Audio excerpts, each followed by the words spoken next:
De 12:20 a 14, Hoy por Hoy Vega Baja, en Radio Orihuela, Cadena SER.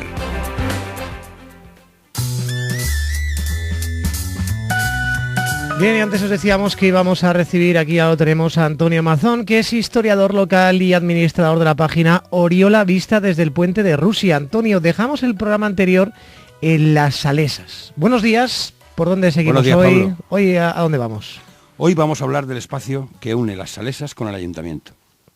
Tengo que confesar a nuestros oyentes que había pensado saltarme esta zona. ¿Y por qué? Si se puede saber, ¿por qué te le vas a saltar? Porque tenía que escoger entre repetir lo que publiqué en 2006, sabiendo que me equivoqué, o desvelar en antena una teoría que guardaba para mi futuro libro.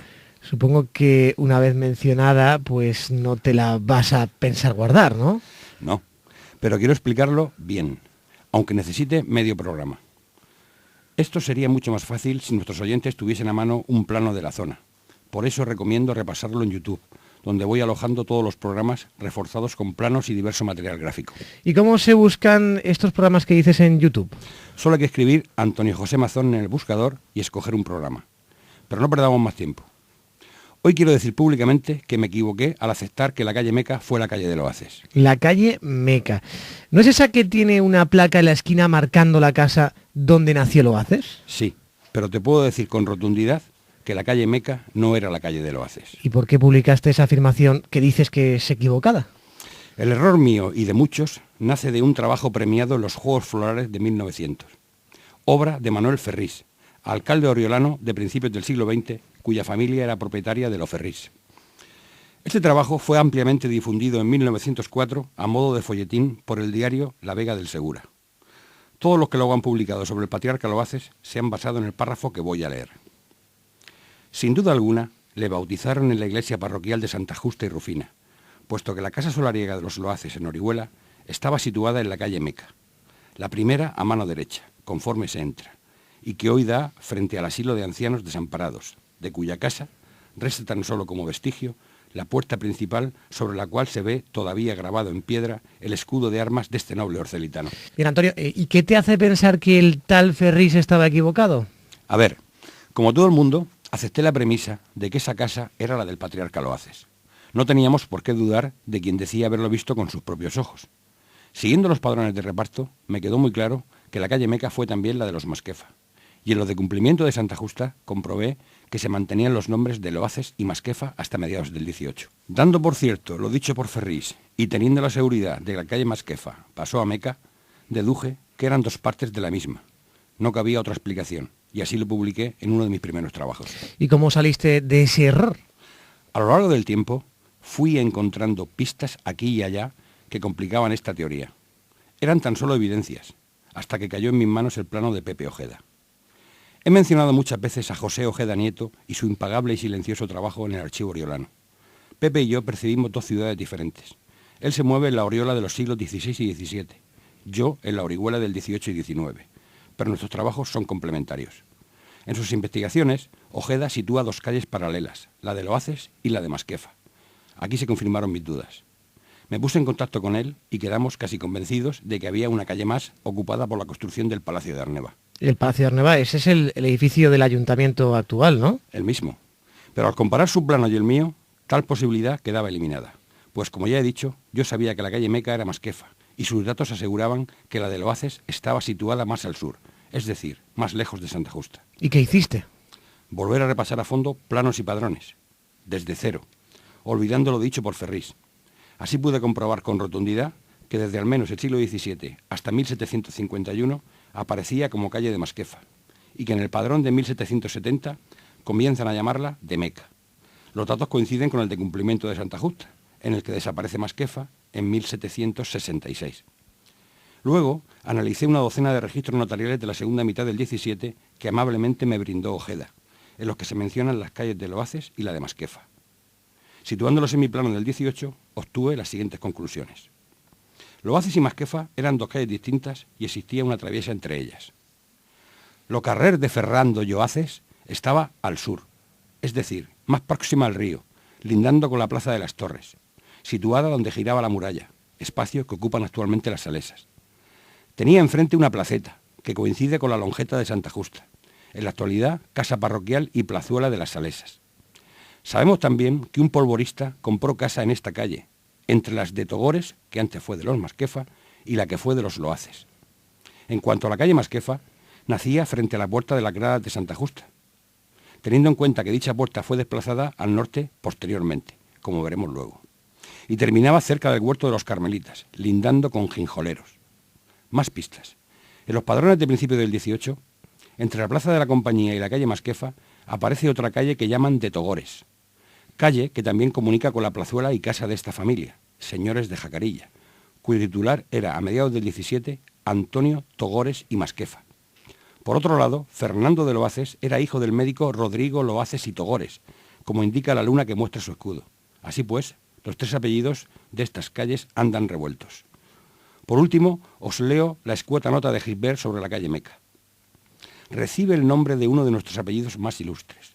La misma, si no fue una de sus adyacentes, se denominó de la Marquesa o del Arco, aludiendo a un arco construido en 1488 entre las casas de Masquefa y Rocamora, destruido en 1771 y que dio lugar a un ruidoso pleito con los jesuitas que lo ocuparon en 1710. Con todos estos datos, recordé la calle que a finales del 18 llamaban de los jesuitas y todo comenzó a encajar. ¿Y dónde está esa calle? Al costado de la iglesia de las Salesas. Ahora es un callejón largo y estrecho, cerrado, con fachada y puerta. Su salida a la plaza de Togores permanece también cerrada. Esta debe ser la que nombra Gisbert, tan ancha como la de Meca originalmente, ocupada por los jesuitas primero y estrechada al construir las Salesas. Aparece también en un plano del Coliseo de Comedias aportado por Maricruz López, de la que hablaremos después. Entonces, el tal Ferrís estaba equivocado. No sé si otro Loaces vivió allí después, o Ferrís se equivocó al identificar el escudo. Afirma que en 1900, 400 años después del nacimiento de Loaces, se conservaba al inicio de la calle Meca. Y yo me pregunto, ¿y Gisbert, cuando habla de ella a finales del 19, no menciona a Loaces teniendo tan a la vista ese escudo centenario? No me cuadra. Yo sostengo que el callejón que separa la iglesia de las Salesas es lo que nos queda de la calle de Fernando de Loaces, que luego fue de los Togores y luego de los jesuitas. Todo cuadra. Cercana a la Plaza de las Torres, frente a la plazuela, en paralelo y al sur de la calle Meca. Vaya, pues menudo trabajazo de documentación, pero entonces Loaces y Masquefa se quedaron sin calle. Más de 100 años. Ambos apellidos volvieron al callejero oriolano a finales del 19, pero con diferente rango. A Loaces le dedicaron la reurbanizada bajada del Puente Nuevo en su cuarto centenario. Los Masquefas se tuvieron que conformar con el callejón que sube a la Peña desde la plaza del Marqués de Rafal. ¿Y por qué llamaron calle Meca a la calle de Masquefa? Porque en ella vivió durante el siglo XVIII otra ilustre familia, los Pérez de Meca. En concreto, he localizado como vecino al regidor Fernando Pérez de Meca, fallecido en 1730, y posteriormente al canónigo Alejandro Pérez de Meca. ¿Algo más que contar sobre esta calle? Al fondo de la calle Meca se mantiene la plazuela de los Togores, la traviesa de Meca y dos calles más. Una antiquísima, llamada Xinxolers o Ginjoleros, y otra cuyo nombre le llegó por nacer cerca del muro del río, la calle Malecón. Lindando con la plaza de Togores, con la calle de los Jesuitas y con la de Meca, se construyó a finales del siglo XVIII un gran teatro que mencionan Montesinos y Gisbert. Leo. Con licencia de 12 de marzo de 1790, el empresario y hacendista catalán Francisco Baus lo edificó desde sus cimientos en la calle de Meca, en un solar del murciano don Mariano Aguado Martínez, marqués de Campo Hermoso. Campo Hermoso en Orihuela me suena más Pino Hermoso. Eso pensé yo, que podía ser una errata, pero no. Se refiere al marqués de Nonduermas y conde de Montermoso, pero no antes desencaminado. Buscando la relación de este noble murciano con Orihuela, descubrí que al morir su esposa, Mariano se casó con la viuda del primer conde de Pino Hermoso, el que vivía en la Plaza de la Pía, y en terceras nupcias con su hija, Piedad Roca de Togores. Con la madre y con la hija. Vaya trajines, ¿no?, matrimoniales que se montaban estos nobles. Todo era cuestión de herencias.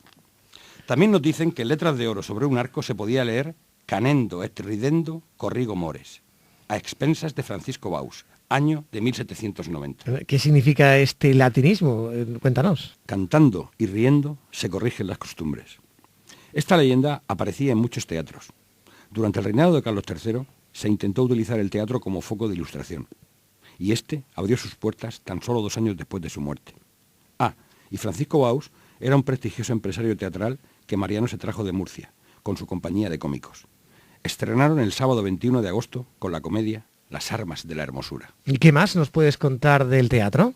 Para los interesados, recomiendo el artículo El Coliseo de Comedias de la calle Meca, obra de Maricruz López. Contiene mucha información de la que haremos un breve resumen. Era un edificio amplio y sólido. Tenía capacidad para 800 personas repartidas en 4 gradas, 24 palcos, bancos para la ciudad, para la curia, para la Real Justicia y un palco especial para el propietario. Los precios oscilaban entre los 3 cuartos y los 12 reales de vellón. Disponía de 5 puertas y 3 escaleras. Es curioso, pero a pesar de que prohibieron fumar y de que mantenían varios pozos con cubos de agua como medida de seguridad, ardió completamente en 1822 y fue demolido. Vaya, pues qué triste final. ¿Por dónde continuamos?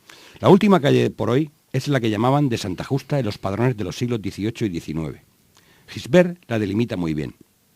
Partiendo de la casa del marquesado de Arneva, transcurre hacia mediodía, por entre los templos de Santa Justa y Salesas, y termina en la calle del Río.